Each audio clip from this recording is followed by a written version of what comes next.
Good morning all of you. जैसे कि हम लोग नेक्स्ट क्लास में real flow money flow last topic और एक उसमें क्वेश्चन भी था कि real flow opposite to money flow वहाँ तक कर लिए थे। तो concept of macro economic complete हुआ। अब नेशनल इनकम का मेन टॉपिक जो चालू हो रहा है वो है आपका national income and its aggregates. याद करिए, मैंने आपको कंपोनेंट लिखवाया था, what are the component and scope of macro economy. पहला ही पॉइंट था उसमें, national income and its aggregate. तो वही नेशनल इनकम का मतलब क्या, जो इनकम फैक्टर इनकम हो। मतलब क्या, इनकम का मतलब क्या, जो सर्विस देने के बाद जो इनकम मिले उसको हम फैक्टर इनकम कहते हैं। आपने फैक्टर ऑफ पेमेंट पढ़ा, तो वही लिखा हुआ है। सबसे पहला define national income, it is the sum total of factor income earned by normal residence during the period of accounting year. मतलब sum total of factor income. Sir आपने फैक्टर सर्विस पढ़ा, उसके बदले में आपको क्या मिला, प्रोड्यूसर ने हाउस होल्ड को फैक्टर पेमेंट दिया, तो वही फैक्टर पेमेंट हुआ वहां, लेकिन ये मिला किसको, हाउस होल्ड को मिला। तो उसके लिए ये इनकम हुआ कि नहीं हुआ, आप बताइए। तो यहां पर दो पॉइंट है, आपको समझना पड़ेगा, ठीक है, कि it is the sum total of factor income earned by normal residence of a country during the period of an accounting year. मतलब नॉर्मल रेसिडेंस का मतलब क्या, कि वो जो हाउस होल्ड है, वो जो फर्म है, वो इंडिया का होना चाहिए, तभी वो इनकम कैलकुलेट होगा। काम कहाँ होना चाहिए, इंडिया में, चाहे वो बाहर से आके काम कर रहा हो, लेकिन वो कहाँ होना चाहिए, normal residence of a country.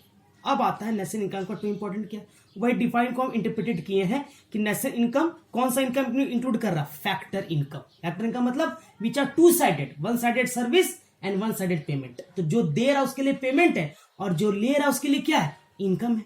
और दूसरा पॉइंट कि national income include of only normal residence of a country. मतलब जो बंदा यहाँ का, चाहे वो बाहर से कमाने आया है यहाँ पर, लेकिन उसका जो बिसाइड्स है, उसका जो रिसाइड्स है, वो कंट्री के लिए गिर रहा है, तो हम उसको कौन सा इनकम बोलते हैं, नेशनल इनकम बोलते हैं।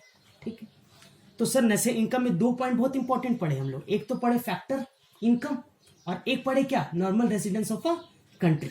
अब नेक्स्ट टॉपिक है कि फैक्टर इनकम और ट्रांसफर इनकम क्या होता है। फैक्टर इनकम तो पढ़ ली, क्या होगा, फैक्टर इनकम क्या होगा, जब वो टू साइडेड हो। लेकिन ट्रांसफर इनकम क्या होता है, लेकिन वो टू साइडेड नहीं होता। मतलब old age pension, donation, grant, gift. हम लोग किसी का बर्थडे में जाते हैं, क्या उधर से भी गिफ्ट मिलता है और इधर से मिलता है क्या, ये वन साइडेड है। गिफ्ट सिर्फ एक ही तरफ से मिलेगा, डोनेशन किसी एक ही तरफ से मिलेगा, स्कॉलरशिप किसी एक ही तरफ से मिलेगा। लेकिन हम आपको स्कूल में पढ़ा रहे हैं, तो हम क्या दे रहे हैं, फैक्टर सर्विस दे रहे हैं, तो उसके बदले में हमको क्या मिल रहा है, इनकम मिल रहा है ना। तो फैक्टर इनकम का मतलब क्या, जब तक सर्विस नहीं जाएगा और जब तक इनकम नहीं आएगा, ये चीज को ध्यान रखना। और फैक्टर इनकम ही नेशनल इनकम में इंक्लूड होता है, ट्रांसफर इनकम नहीं होता है, ये चीज ध्यान रखिएगा। जैसे फाइनल गुड्स इंक्लूड होता है, इंटरमीडिएट गुड्स नहीं होता है। तो वही बोला कि फैक्टर इनकम क्या है, कि factor income are the payment made by the producing unit firm to the household owner of the factor production. Owner है ना हाउस होल्ड फैक्टर प्रोडक्शन का, तो देखिए आप उसका फैक्टर सर्विस यूज किए, तो लैंड उसका यूज किए, तो उसके बदले में उसको क्या दिए, रेंट दिए। लेबर आप उसका यूज किए, उसके बदले में क्या दिए, वेजेस दिए। कैपिटल आप उसका यूज किए, तो उसके बदले में इंटरेस्ट दिए। और एंटरप्रेन्योर को क्या दिया, प्रॉफिट दिए। तो ये हो गया उसका क्या, सर्विस, और उसके बदले में आपने पेमेंट दिया। लेकिन उसके लिए तो इनकम हुआ कि नहीं हुआ, आपके लिए पेमेंट है, किसके लिए, प्रोड्यूसर के लिए। लेकिन जो ले रहा है हाउस होल्ड, इसके लिए वो सारा क्या है, इनकम है कि नहीं। तो ये जो इनकम हो गया वो कैसा इनकम है, वन साइडेड की टू साइडेड, टू साइडेड। एक तरफ से आ रहा है सर्विस, दूसरे से पेमेंट जा रहा है। तो आप जब तक सर्विस नहीं देंगे आपको पेमेंट मिलेगा क्या, तो यही इनकम नेशनल इनकम में इंक्लूड होता है। ठीक है, अब नेक्स्ट टॉपिक है ट्रांसफर इनकम। ट्रांसफर का मतलब क्या, जो इंक्लूड नहीं होता, जो वन साइडेड है। सीधे बात देखिए, लिखा हुआ है, it refers to income receive without rendering any productive service in return. कोई प्रोडक्टिव सर्विस नहीं देते, सीधे बात है। Example grant, donation, scholarship, old age pension are the example of transfer.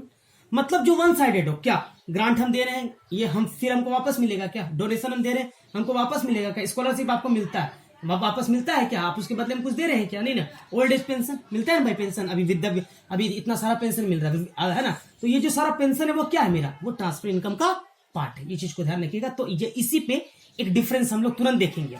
तो डिफरेंस है फैक्टर इनकम और ट्रांसफर इनकम है। सबसे पहले मीनिंग देख लेते हैं।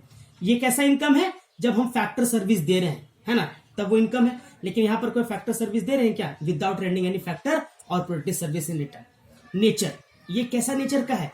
It is included in both national and domestic economy income में।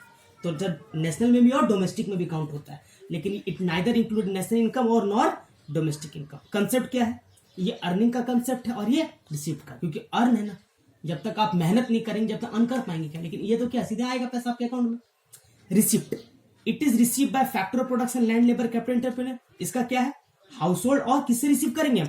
House hold and government. ये चीज को ध्यान रखिएगा। Example rent, wages, interest, profit. Example scholarship, old age pension, profit, pension, donation etcetera. ये ध्यान रखिएगा, ठीक है। तो ये फैक्टर इनकम और ट्रांसफर इनकम, ये आपको नेशनल इनकम का भी जो मेन जो अभी इंट्रोडक्शन है वो आपको इस वीडियो में हम भेज दिए। Thank you.